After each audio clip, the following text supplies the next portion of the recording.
Hi everyone, क्या हाल चाल। Hope so आप सब बढ़िया होंगे। तो आज मैं आप लोग के सामने लेकर आया एक नई वीडियो जिसमें हम बात करेंगे जीएटी मैथ क्वांट्स के स्ट्रेटजी के बारे में कि हमको किस तरह से उसको पढ़ना है या किस तरह से क्या क्या स्ट्रेटजी अप्लाई करनी है। तो हमारा पहला है की preparation tips for CUET quantitative aptitude. ठीक है, ये की प्रिपरेशन टिप्स आपके हर एक सब्जेक्ट के लिए सेम ही होंगे, चाहे आप डोमेन से हो या फिर आप रीजनिंग का या फिर आप जो भी जिसका भी, ये प्रिपरेशन सेम होगा। फर्स्ट है review and know your CUET quant syllabus. ठीक है, पहले आपको आपको आपके CUET सिलेबस के बारे में आपको पता होना चाहिए कि क्या क्या टॉपिक पूछता है, क्या क्या चैप्टर्स हैं।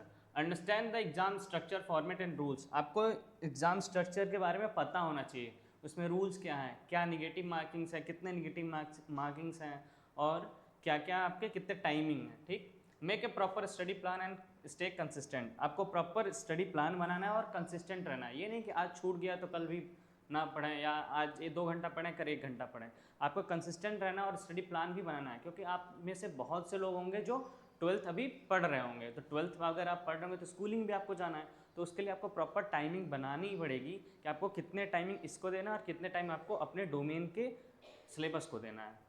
Practice PYQs and take mock test to know your limits. ठीक है, आपको PYQs प्रैक्टिस करनी है और मॉक टेस्ट भी देना है। ये सबसे इंपॉर्टेंट आपके पार्ट्स होते हैं किसी भी एग्ज़ाम के प्रिपरेशन में।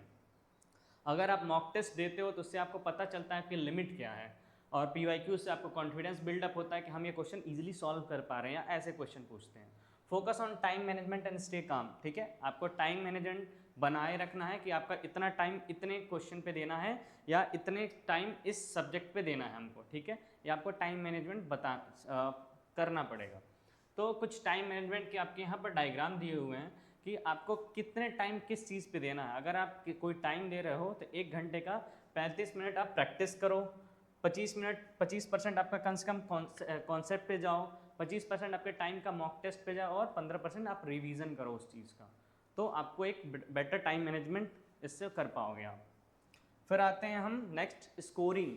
आपको स्कोरिंग स्ट्रेटजी क्या होनी चाहिए क्वांटिटेटिव अप्रोच के लिए, आपको स्कोरिंग स्ट्रेटजी क्या हो सकती है।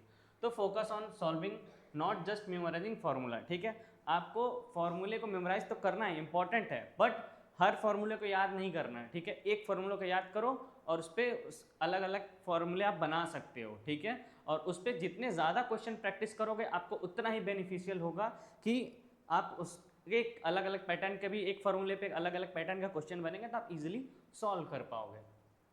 Solve 15 to 20 question at once to know patterns and improve speed. ठीक है, मतलब आपको एटलीस्ट एक पैटर्न पे आपको 15 to 20 क्वेश्चन करने हैं, जिससे आपको क्या हो, आपकी उसके फॉर्मूले को आपके दिमाग में एकदम अच्छे से बैठ जाए और आपके क्या हो, इम्प्रूव एक्यूरेसी हो। ठीक है, आपकी स्पीड भी इंप्रूव हो और एक्यूरेसी भी इंप्रूव हो। अगर एक टाइप का क्वेश्चन करते हो तो आपको हैबिट हो जाती है उस टाइप का क्वेश्चन करने की।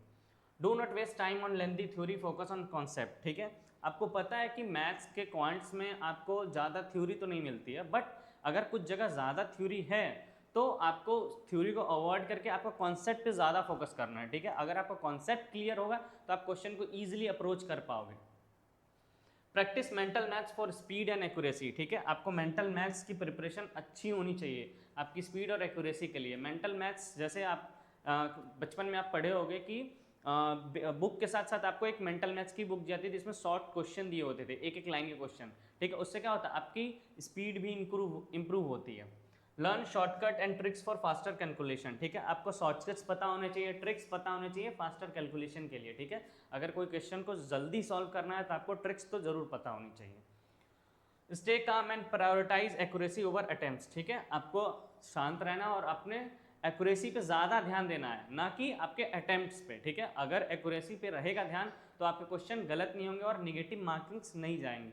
नहीं तो अगर आपका एक्यूरेसी पे नहीं ध्यान दोगे, अटेम्प्ट पे ध्यान दोगे तो कहीं कहीं आप बाई मिस्टेक गलती कर सकते हो, तो लीड टू निगेटिव मार्किंग। ठीक, फिर अब आते हैं हम mistake should be avoided in quantitative aptitude. आपको क्या मिस्टेक अवॉइड करने चाहिए एग्जामिनेशन में। ठीक है, ये खासकर ध्यान देना। Forgetting to check units. ठीक है, कभी भी हमेशा आपको यूनिट्स को चेक करते रहना चाहिए। क्वेश्चन पढ़ रहे हो तो आपको यूनिट्स का ध्यान होना चाहिए, किस यूनिट्स में पूछ रहा है, कभी कभी किसी और यूनिट से पूछता है और लोग किसी और यूनिट्स में निकाल देते हैं, ठीक है। गेसिंग आंसर ब्लाइंडली, कभी भी किसी भी क्वेश्चन के आंसर को आंसर को टिक करने से पहले आपको गैस नहीं करना है, ठीक है। लॉजिकली इलिमिनेट करना है, ठीक है। लॉजिकल इलिमिनेशन अप्लाई करना है जब किसी ऑप्शन को आप सेलेक्ट करते हो, ठीक है। Rushing through easy formula based question, ठीक है। कभी भी इजी या फॉर्मूला बेस्ड क्वेश्चन अगर आपको मिलते हैं तो ये नहीं कि ओवर कॉन्फिडेंस हो कि अरे ये तो बहुत इजी क्वेश्चन है, जल्दी जल्दी हम सॉल्व करते हैं, ठीक है। जल्दी में नहीं जाना है, आपको फोकस करना है एक्यूरेसी पे, स्पीड पे नहीं, एक्यूरेसी पे फोकस रखना है कि नेगेटिव मार्किंग ना जाए, ठीक है। नॉट रिमेंबरिंग फार्मूलाज, ठीक है। आपको फार्मूलाज हमेशा रिमेंबर रखने, हमेशा उसको रिवाइज करते रहना है जिससे आपका फार्मूला कभी भूले ना। जो एक बेसिक अगर आपको फार्मूला याद होना चाहिए, आपको, मैं ये नहीं कह रहा कि सारे फार्मूले याद कर लो, बट कुछ बेसिक्स फार्मूले तो आपको याद होने चाहिए।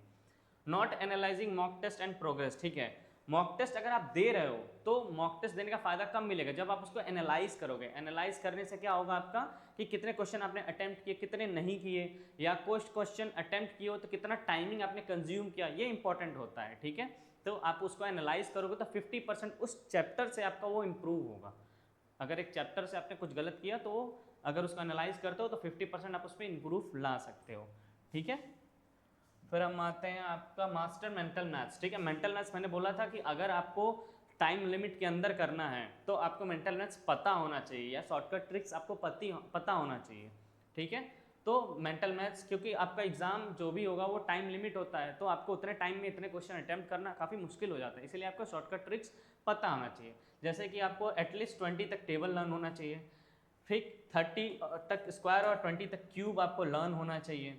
Memorise common percentage and fraction value, आपको कॉमन परसेंटेज और उसके फ्रैक्शन वैल्यूज याद होने चाहिए। जैसे कि अगर हम 1/2 लिखते हैं तो ये कितना है 50%, अगर हम 1/4 लिखते हैं तो ये कितना है हमारा 25%, अगर 1/5 हो तो कितना है ये 20%, ठीक है। सिमिलरली वे में काफ़ी एटलीस्ट कॉमन परसेंटेज होते हैं, एटलीस्ट आपको 1/20 तक आपको पता होना चाहिए, जो मैं कराऊंगा आगे। अंडरस्टैंड मल्टीपल्स एंड फैक्टर्स, आपको मल्टीपल्स और फैक्टर्स के बारे में नॉलेज होना चाहिए, फैक्टर्स क्या होते हैं और मल्टीपल्स क्या होते हैं। Learn shortcut tricks for squaring, cubing and their roots, ठीक है। किसी भी नंबर के स्क्वायर को या उसके रूट्स को कैसे फाइंड करना है, या क्यूब रूट कैसे फाइंड करना है, या क्यूब्स कैसे फाइंड करना है, उसके शॉर्टकट ट्रिक्स हैं, ये आपको पता होना चाहिए। मैं पढ़ाऊंगा आपको कि कैसे शॉर्टकट ट्रिक्स निकालते हैं, कैसे शॉर्टकट में स्क्वायर निकालते हैं।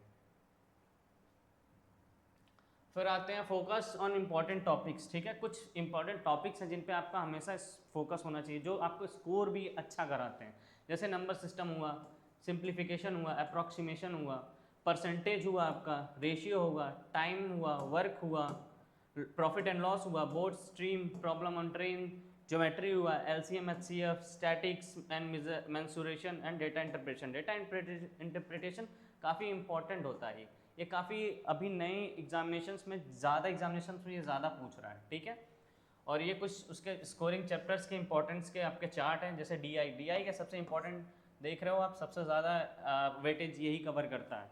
नंबर सिस्टम हुआ, परसेंटेज हुआ, रेशियो, मैंने आपको बताया था नंबर सिस्टम और रेशियो और एक अगर बेसिक्स कैलकुलेशन और परसेंटेज, अगर ये चीज़ें आपको पता हो तो आप एटलीस्ट 50% आपका सिलेबस कंप्लीट रहेगा। क्यों? क्योंकि हर एक चैप्टर में इन सबका कहीं ना कहीं कुछ इन्वॉल्वमेंट है जिससे आप इजीली क्वेश्चन को सॉल्व कर पाओगे।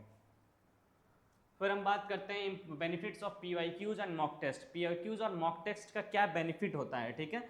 अब देखो, अगर आप पीवाईक्यूज करते हो तो क्या होगा, बेटर अंडरस्टैंडिंग, ठीक है, better understanding of exam pattern, ठीक है, एग्जाम पैटर्न, आपको बेटर अंडरस्टैंडिंग होगा एग्जाम पैटर्न का, ठीक है। इंपॉर्टेंट टॉपिक्स आपको समझ आएंगे कि क्या क्या इंपॉर्टेंट टॉपिक्स उसमें पूछ रहा है, ठीक है। तीसरा, आपको टाइम मैनेजमेंट आपको पता चल जाएगा कैसे टाइम मैनेज करना है, ठीक है। टाइम मैनेजमेंट आपको पता चल जाएगा कैसे टाइम मैनेज करना है। फिर कॉन्फिडेंस बिल्डअप करता है, ठीक है, कॉन्फिडेंस आपका बिल्डअप करता है। तो पीवाईक्यूज के ये इंपॉर्टेंट होते हैं कि आपको पीवाईक्यूज जरूर सॉल्व करना चाहिए। और मॉक टेस्ट का क्या होता है, आपको रियल टाइम एक्सपीरियंस देगा एग्जाम का, ठीक है, रियल टाइम एक्सपीरियंस देगा एग्जाम का, अगर आपको एग्जाम बैठते हो तो कैसे पूछता है, ठीक है। इससे क्या होता है, आपको एनालाइज कर पाओगे अपने मिस्टेक को, ठीक है। एनालाइज कर पाओगे, एनालाइज कर पाओगे अपने मिस्टेक को, ठीक है। इससे क्या होगा, आपका कॉन्फिडेंस भी बूस्ट होगा, ठीक है, कॉन्फिडेंस भी बूस्ट होगा, ठीक है। उसके बाद आपका कॉन्फिडेंस बूस्ट होगा, ठीक है। आपका स्ट्रेस मैनेजमेंट होगा, स्ट्रेस रिलीव कर पाओगे। स्ट्रेस कैसे रिलीव कर पाओगे, जब क्वेश्चन आपसे सॉल्व होगा तो आपको पता रहेगा ना कि हम ये क्वेश्चन को बड़ी इजीली कर पा रहे हैं, ये क्वेश्चन हो रहे हैं। या फिर आप जब मॉक टेस्ट दोगे तो आपके 80% से अब मार्क्स आएंगे तो आपको रिलैक्स महसूस होगा ना कि हाँ मैं कुछ कर पा रहा हूँ, ठीक है। अब आते हैं आपके प्रिपरेशन टूल्स, ठीक है, या सोर्स ऑफ स्टडी, ठीक है।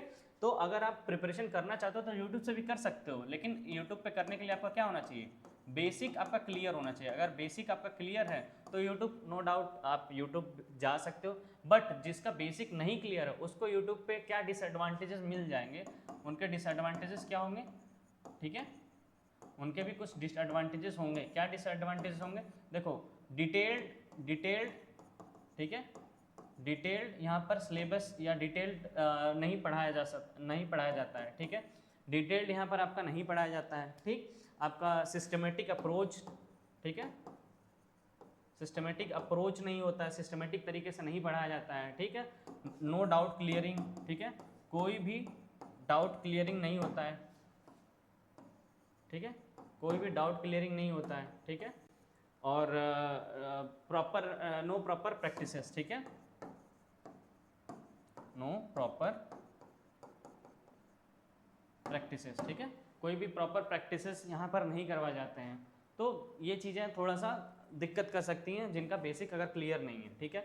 और आपको बैचेस या एप्लीकेशन क्यों लेने चाहिए, कोई भी बैचेस या एप्लीकेशन आप लोगे तो आपका सबसे पहली चीज़ है सिस्टमेटिक, ठीक है, सिस्टमेटिक और डिटेल्ड, आपको डिटेल पढ़ाया जाएगा, ठीक है, सिस्टमेटिक और डिटेल स्टडी होगा, 1-to-1 डाउट होगा,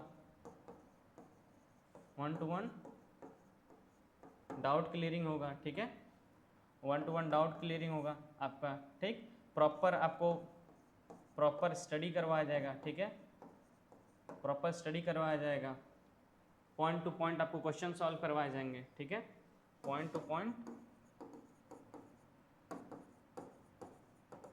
ठीक है। PYQs यहाँ करवाए जाएंगे, ठीक है, PYQ सॉल्व करवाए जाएंगे।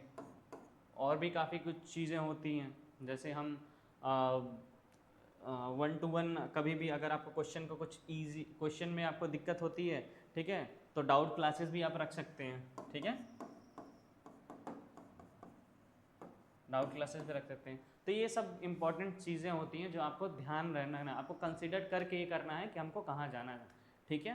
तो एंड एट लास्ट हम कहेंगे कि stay consistent, stay confident and stay ahead, ठीक है। Thank you so much.